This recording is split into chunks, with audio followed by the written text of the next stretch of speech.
Dans cette vidéo, nous allons parler des primitives des fonctions usuelles, c'est-à-dire les fonctions dont nous nous servons le plus en cours de mathématiques. Je vous rappelle brièvement ce que nous avons vu dans le cours précédent. Nous avons vu que l'action de primitiver une fonction revient à faire l'inverse de dériver. On peut se souvenir en se souvenant du diagramme suivant. Si vous dites que f' est la dérivée de f, alors cela veut dire que f est une primitive de f', et si vous vous dites que grand F est une primitive de petit f, alors cela veut dire que petit f est la dérivée de grand F.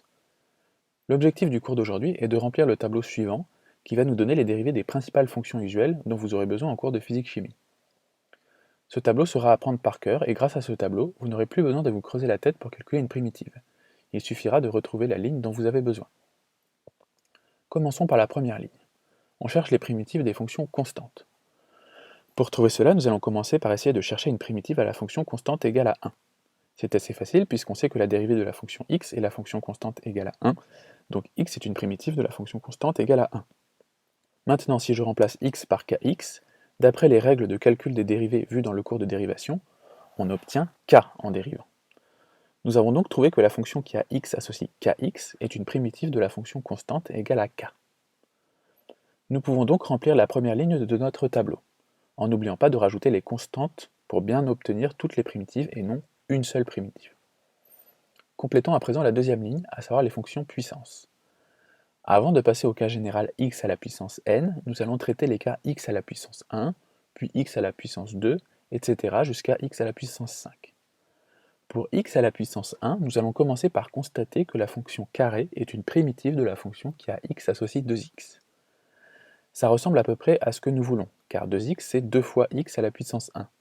Mais il va falloir transformer un peu. Une idée qu'on peut avoir, c'est de tout multiplier par 1/2.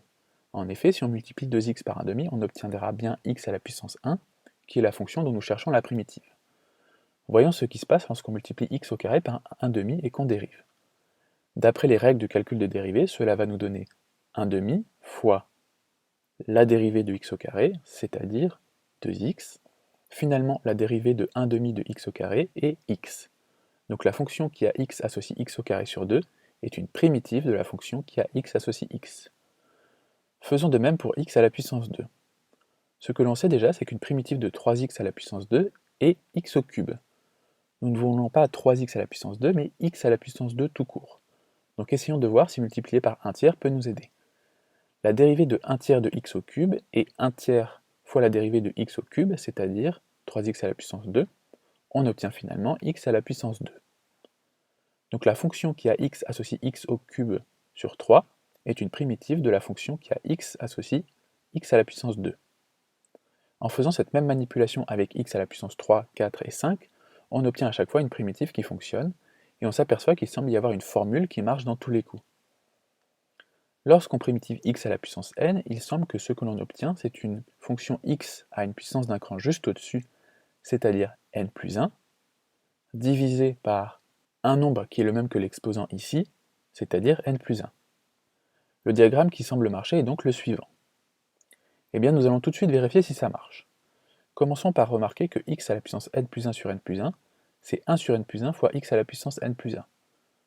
Donc si je dérive x à la puissance n plus 1 sur n plus 1, j'obtiens 1 sur n plus 1 fois la dérivée de x à la puissance n plus 1, qui je vous rappelle est n plus 1 fois x à la puissance n, et j'obtiens donc à la fin x à la puissance n. Le résultat est maintenant démontré. Je peux compléter la deuxième ligne du tableau, en n'oubliant pas de rajouter les constantes pour obtenir toutes les primitives. Pour le reste du tableau, je vais vous donner directement la solution et vous laisser démontrer vous-même ces formules en exercice si vous voulez le faire chez vous. Ce qu'il faut retenir de ce petit cours en vidéo, eh bien c'est juste qu'il faudra apprendre ce tableau par cœur.